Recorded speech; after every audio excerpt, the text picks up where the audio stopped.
The subject matter which I'm going to discuss today is about cargo tanks preparation with reference to tank cleaning operation on oil and chemical tankers.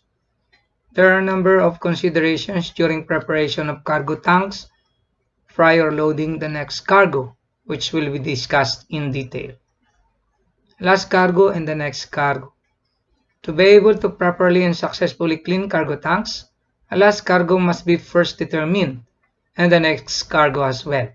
If last cargo is categorized as MARPOL Annex 1, then cleaning and disposal regulation of Annex 1 oil must be followed, which means regulatory washings must be sent to slab, decant, and discharged using oil discharge monitoring equipment, and remaining residues will be sent to shore facility, or all washings must be sent to shore facility if ODME is not being utilized.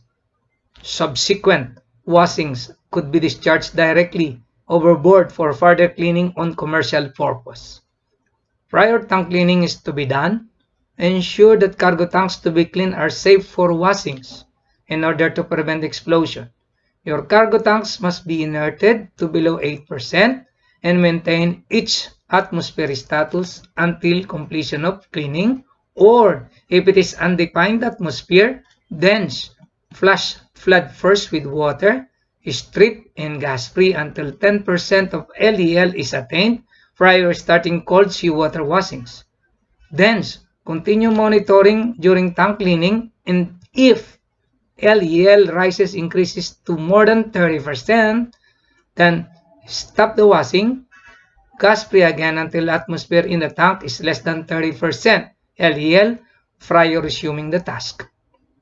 If last cargo is Annex 2, category must be determined prior cleaning in order to follow Annex 2 regulations of cleaning and disposal. If the last cargo is category X, then rewash is required, where washings are to be sent at slab tanks and could be discharged at shore facility, which means that it is prohibited to discharge directly into the sea. If last cargo is category Y, then two important factors have to be considered: solidifying and high viscosity cargoes.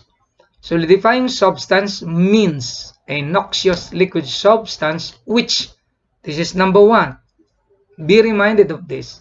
In the case of a substance with a melting point of less than 15 degrees centigrade, is at temperature of less than 5 degrees centigrade above its melting point at the time of unloading.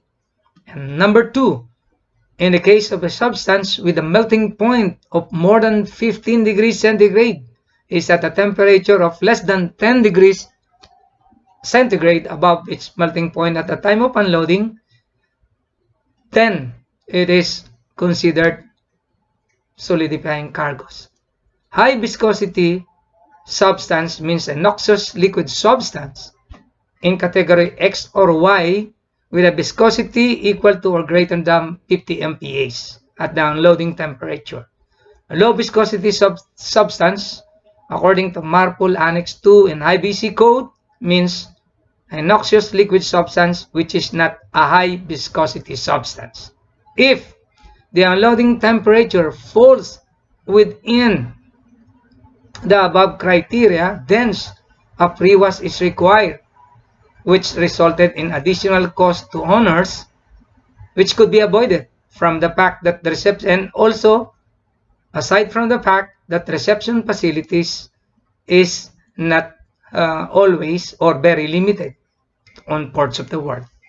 To avoid this situation, cargoes should be heated to a certain temperature where the cargo becomes not solidifying and low viscosity at the time of unloading. If this situation is attained, then washings could be discharged to sea, subject to regulation of Annex 2. Number 2 is the tank coatings, cargo tank coatings. Very important because this is a damage on the cargo tank coatings might be occurred if we will not be determine the coating of the cargo tank, because we have some cleaning chemicals where the idea is that instead of cleaning properly, it damages our cargo tanks. As I have said, this is also one of the most important aspects of tank cleaning, where if coating against cleaning detergent is not properly determined prior cleaning, will definitely result in the destruction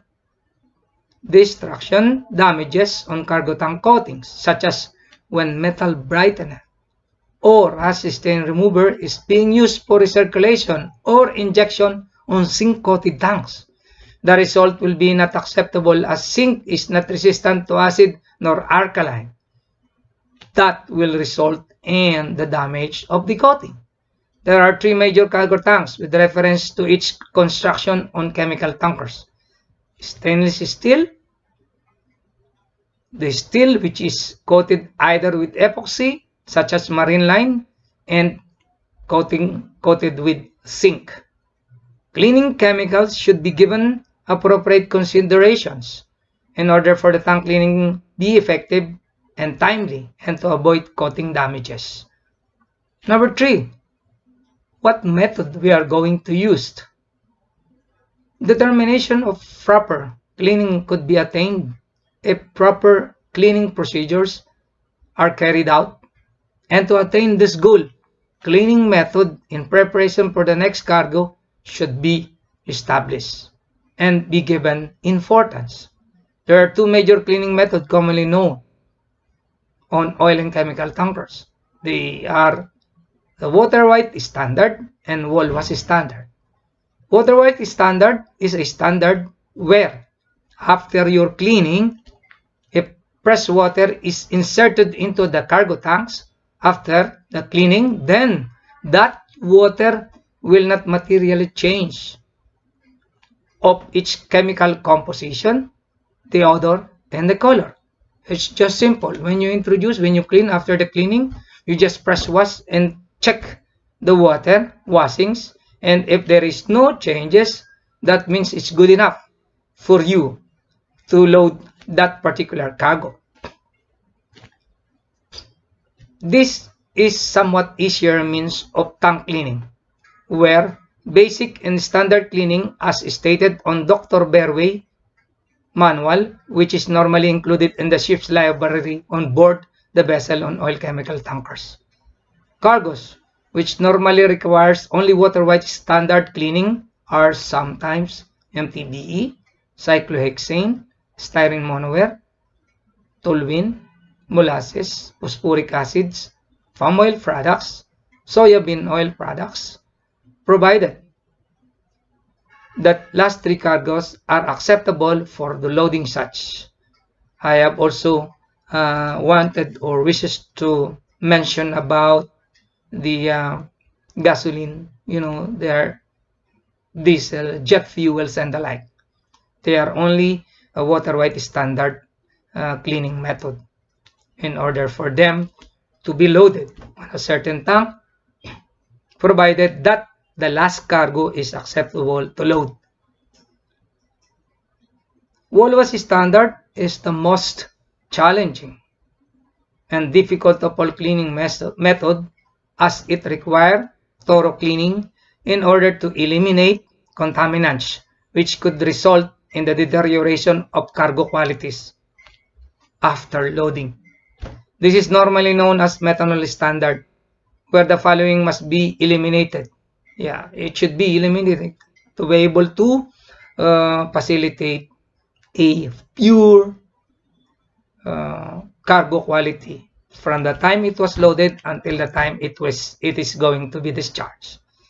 Hydrocarbons, which is normally obtained from Annex 1 cargoes and some Annex 2.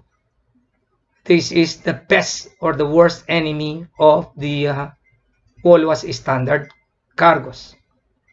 To eliminate this contaminant, a hydrocarbon remover must be recirculated or injected in the cargo tanks to be washed. After, if we are going to take the wall wash and we found again the hydrocarbons, then we have to recirculate and recirculate until such time that the hydrocarbon is being eliminated. Chloride, as we all know, it is salt in the water. In order to eliminate chloride, fresh water are to be used for tank cleaning should be low in chloride contents, and thence after freshwater rinsing, a day of water with 0 chloride ppm must be sprayed until required chloride content is attained. So that means the short tank water must be or should not be used. Instead, we will be using our own generated water from the engine room. It is low in chloride. Suspended matter normally eliminated with hot seawater followed by recirculation of detergents. Yeah, because this is only a suspended matter. Permanganate time test is to be carried out as well. Sometimes more than 50 minutes is good enough. This is also a contaminant which is normally eliminated with hot seawater followed by recirculation of detergents. And normally, if you remove the hydrocarbons, PTT will be okay as well. The color, very important. Hot wash with hot seawater followed by recirculation of detergents. The other contaminants also is normally eliminated with hot seawater wash followed by a recirculation of detergent. To determine the status with reference to elimination of above contaminants, a wall wash test procedures where a sample of the wall wash using methanol or other acceptable mediums should be taken to a certain cargo tanks, which are to be loaded with wall wash standard cargoes, such as methanol, monoethylene glycol, DEG, and the likes. The samples are then prepared and measured using visual observation if the ship personnel is experienced or using spectrophotometer, which is normally provided on oil and chemical tanker vessels. To facilitate efficient cargo tank preparation, experience combined with companies' valuable assistance, such as providing with vessels product information such as Commodity Book in Odfell, Miracle and Maritime, as well as Hillsbros, where most of the product information are available, including tank cleaning method to be used. However, the success of the operation lies on ship's personnel who carry out the task. Appropriate equipment must be readily at hand, including readiness of all tank cleaning machines, whether portable or fixed, as well as tank cleaning heaters. Tank cleaning machines should be properly maintained prior putting into service, and appropriate cleaning temperature coupled with appropriate ratio of correct cleaning chemicals should be considered in order to facilitate timely and efficient tank cleaning operations, which is the integral part of cargo tank preparations. Following our basic cleaning method for water what is standard. If undefined atmosphere and last cargo is low plus point, then flooding line flushing for 20 minutes. Strip and gas free until atmosphere is 10% LEL, which is safe for tank cleaning. 1 to 2 hours of seawater wash using tank cleaning machines at ambient temperature.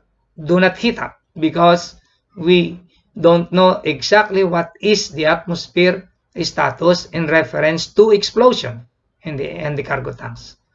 This to be followed by 2 to 3 hours of seawater wash using tank cleaning machines between 60 to 70 degrees centigrade. Bear in mind, gentlemen, that you have to maintain below 30% LEL while tank cleaning operation is in progress.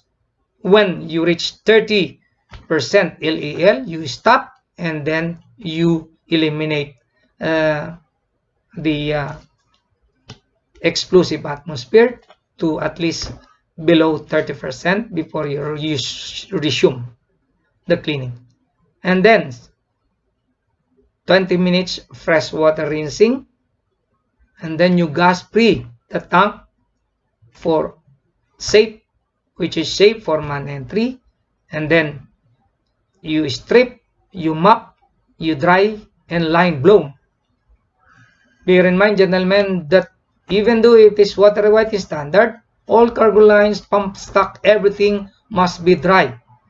There should be no water on the cargo tanks as well as the cargo lines, because it will be a problem, an issue if you load your next cargo with water in your cargo lines.